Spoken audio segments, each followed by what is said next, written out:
Coucou les filles, donc aujourd'hui on se retrouve pour une vidéo que je vous promets depuis un moment. Je vais vous parler de mes pinceaux favoris, c'est-à-dire mes pinceaux indispensables, ceux que j'utilise tous les jours, ceux que j'emmène avec moi quand je pars en voyage et dont je ne pourrai pas me passer. Donc il faut savoir que j'ai bien plus de pinceaux que ce que je vais vous présenter aujourd'hui, mais que c'est vraiment ceux que j'ai gardés pour mon quotidien, les autres je les ai un peu rangés dans un tiroir. C'est ceux qui ont survécu à une sélection drastique et donc vous allez voir dans le lot il y en a quand même pas mal de la marque Zoeva. Je dois aussi vous faire une revue de mes pinceaux Zoeva parce que j'en ai plus que ce que je vais vous présenter aujourd'hui, mais je vous ferai ça dans quelques temps. Donc mon premier indispensable du quotidien, il s'agit de ce pinceau de chez Zoeva.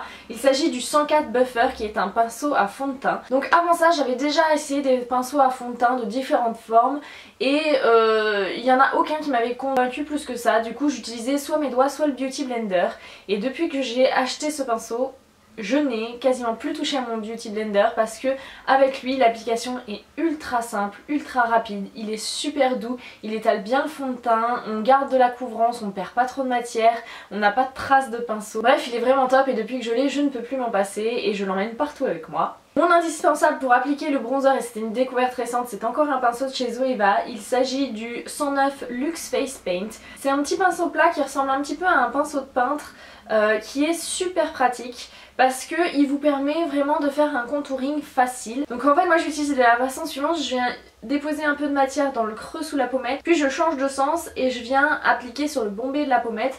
Je fais pas tellement du vrai contouring moi, c'est surtout pour réchauffer mon teint, donc j'en applique aussi sur le bombé de la pommette et donc je viens estomper comme ça. Depuis que je l'utilise, je n'ai plus jamais eu de loupé de bronzer, c'est à dire que j'arrive systématiquement à appliquer le bronzer de la façon dont je souhaitais. Ce pinceau là, ça a été le fruit d'une longue investigation. J'ai longtemps été embêtée avec les pinceaux que j'utilisais pour appliquer mon bronzer. Depuis que je l'ai, je suis juste comblée. C'est un petit peu la même chose pour mon pinceau à blush. J'ai essayé au moins 5 ou 6 pinceaux à blush avant celui-ci et je n'étais jamais satisfaite. Moi j'ai toujours eu du mal à appliquer le blush, j'en mettais toujours trop, je peinais à l'estomper, etc.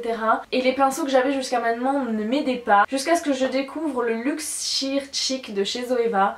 Et je ne suis qu'amour pour ce pinceau, voilà, c'est le seul quasiment que j'utilise au quotidien. Il me comble complètement, il est très doux, il ne prélève pas énormément de matière, ce qui fait que je ne mets jamais trop de blush. Sa forme biseautée est très pratique, épouse bien la forme de la joue et il estompe très bien, donc c'est juste une merveille ce pinceau et depuis que je l'ai je suis juste ravie. La galère des blushs est enfin terminée, donc je l'aime d'amour, amour, amour. Et du coup je peux que le conseiller à toutes celles qui, comme moi, sont des quiches avec les blushs parce que avec celui-ci, c'est fini la galère. Ensuite pour l'application des enlumineurs poudre, j'ai deux chouchous que j'aime tout à fait à égalité. Le premier, il s'agit du contour brush de chez Real Techniques. Donc c'est un petit pinceau comme ça assez fin qui est très pratique pour appliquer comme ça sur le dessus de la pommette l'enlumineur. Il est plutôt dense donc du coup il va prélever quand même pas mal de matière. Contrairement au Zoeva, donc là il s'agit du 105 Luxe Highlight qui a à peu près le même format, je dirais qu'il est simplement un peu plus diffus. Les poils sont un peu plus éparses, ce qui fait qu'il va prélever moins de matière et il va être plus facile pour estomper l'enlumineur. Donc celui-ci c'est le moins dangereux des deux, on va dire. Avec celui-là vous craignez jamais en mettre trop et donc comme l'autre il est pratique pour viser cette petite zone sur laquelle on met l'enlumineur. Donc voilà, je les aime tous les deux, de toute façon leur prix est à peu près équivalent, c'est deux très bonnes options pour l'enlumineur. Ensuite mon pinceau poudre favori, il s'agit d'un pinceau de chez Too Faced que j'ai eu dans un kit qui n'est malheureusement plus disponible. Alors oui je suis désolée, beaucoup des pinceaux que je vous présente sont pas toujours disponibles en individuel, font partie d'un kit, mais là je vous présente vraiment la crème de la crème, c'est à dire que après tous les pinceaux que j'ai testés, c'est ceux-là que j'aime, c'est ceux-là que j'utilise au quotidien et du coup bah ils sont peut-être pas tous hyper faciles à se procurer, donc mea culpa, ne m'en voulez pas, mais voilà, c'est vraiment ceux-là dont j'avais envie de vous parler. De toute façon c'est ceux-là que vous retrouvez dans mes vidéos de tutoriels systématiquement. Donc comme je vous disais, il s'agit du powder brush de chez Too Faced. Bon là le packaging est encore une fois trop mignon, il est plutôt doux, il est assez éparse également, ce qui fait que on peut vraiment appliquer la poudre de façon diffuse, on est sûr de pas en mettre trop, de pas se retrouver avec un teint cakey et moi c'est ce que j'aime. Donc voilà, il est doux, il fait bien le job. Par contre c'est pas vraiment le pro de l'estompeur, celui-là vous allez vraiment juste déposer, voilà, un voile de poudre matifiant, tout ce genre de choses, pas du tout estomper le résultat du maquillage. Pour estomper j'utilise ceci, donc vous vous dites qu'est-ce que c'est que ce pinceau? Alors en fait c'est un de mes plus vieux pinceaux de ma collection, il s'agit du Kabuki de chez Make Up Forever.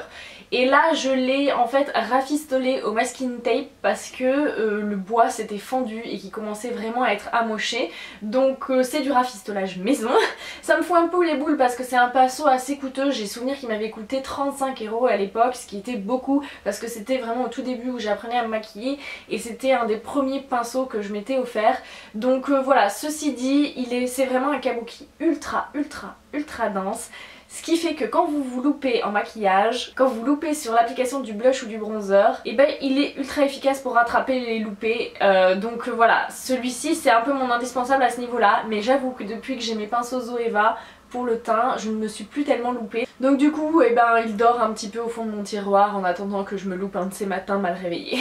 On va maintenant parler des sourcils. Donc pour moi, mon indispensable au quotidien, c'est celui-ci. C'est un pinceau de chez Make Up Forever Professionnal et il s'agit du 274, donc le pinceau à sourcils.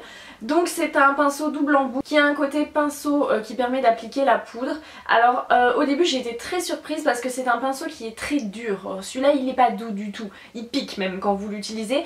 Malgré tout il est très pratique pour poser la matière et la prélever de façon précise. Donc malgré son côté un peu agressif, et ben ça est devenu un indispensable. Et le côté goupillon est très pratique et très efficace. Donc voilà, parmi tous les pinceaux à sourcils que j'ai pu tester, c'est de loin celui que je préfère, c'est celui avec lequel je me sens le plus à l'aise.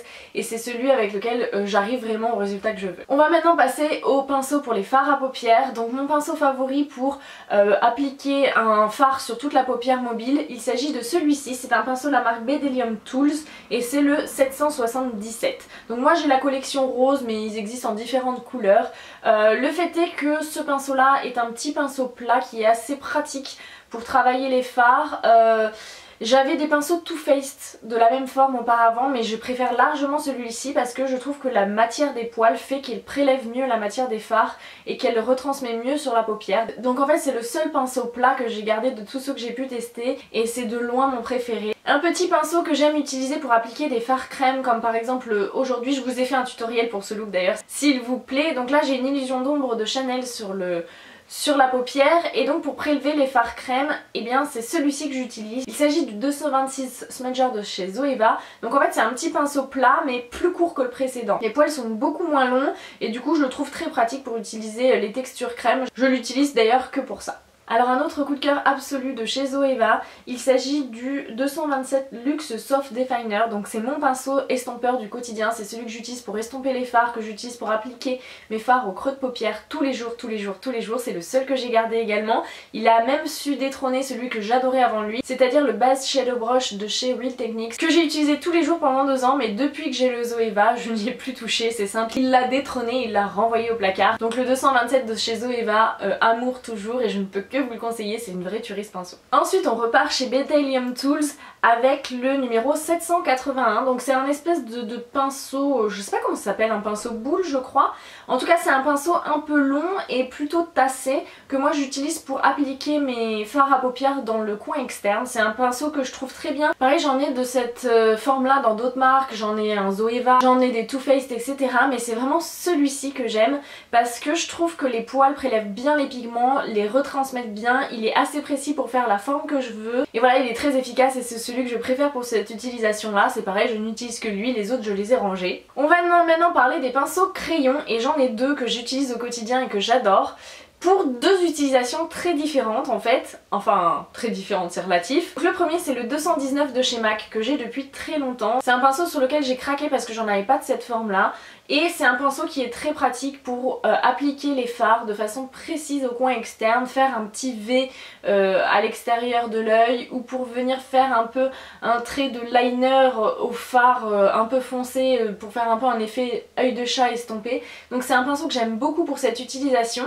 Et j'aime également beaucoup le 230 Luxe Pencil de chez Zoeva qui a pratiquement la même forme mais que j'utilise pas du tout de la même façon. En fait je l'aime pas pour ces utilisations que je vous ai citées précédemment parce que je le trouve un peu trop souple par rapport au MAC qui est beaucoup plus rigide. Donc celui-ci je l'aime plutôt pour appliquer un point de lumière en coin interne comme petit pinceau précision. Pour cette utilisation là il est absolument parfait et donc je l'utilise beaucoup au quotidien également. Et enfin on va parler de 2 petits pinceaux qui ont exactement la même forme. mais pareil que je n'utilise pas pour la même chose à cause de la différence de poils.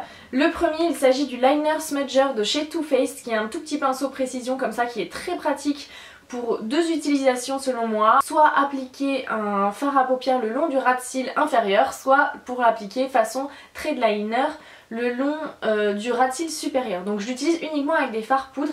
Il a des poils plutôt souples, donc il est très pratique pour ça. Il va vraiment appliquer joliment la matière et l'estomper joliment.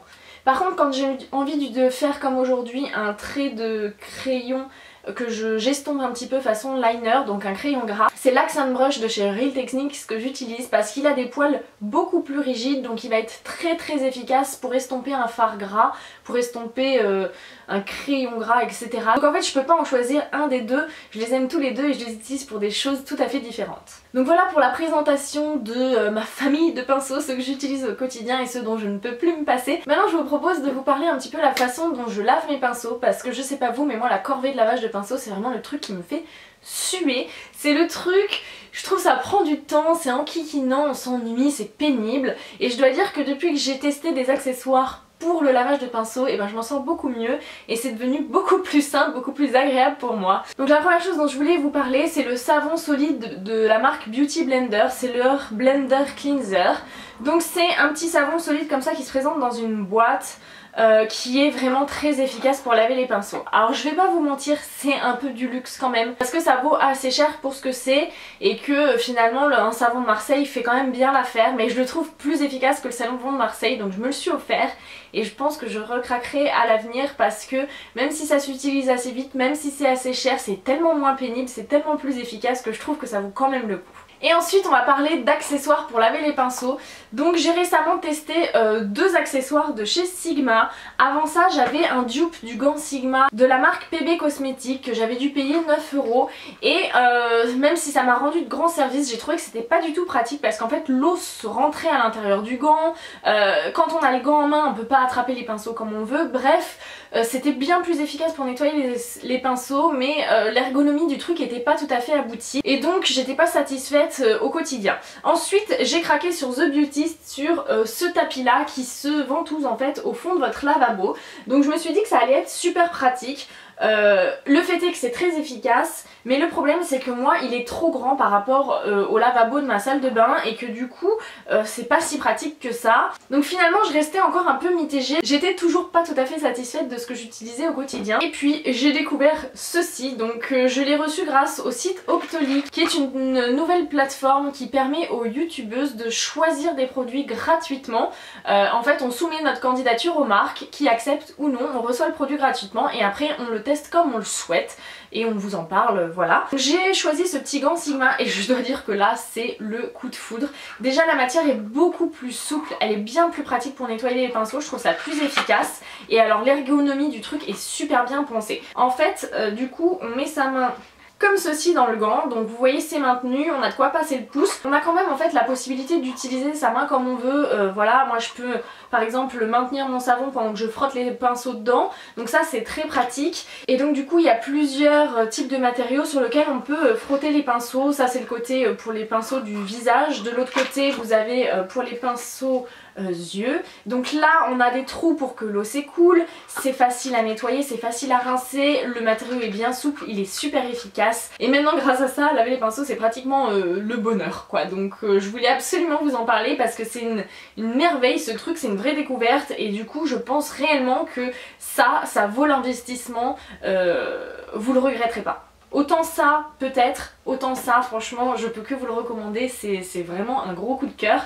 Et donc voilà les filles pour cette vidéo sur mes pinceaux, j'espère que ça vous aura été utile, que ça vous aura plu, que grâce à ça vous allez peut-être découvrir des nouveaux pinceaux qui vous changeront la vie, qui vous faciliteront le quotidien parce que c'est tout bête mais du beau maquillage c'est bien, mais des bons pinceaux c'est indispensable. Moi j'ai commencé comme tout le monde, j'ai commencé sans pinceaux et quand je me suis mise à découvrir petit à petit les pinceaux dans ma vie ça a été un changement.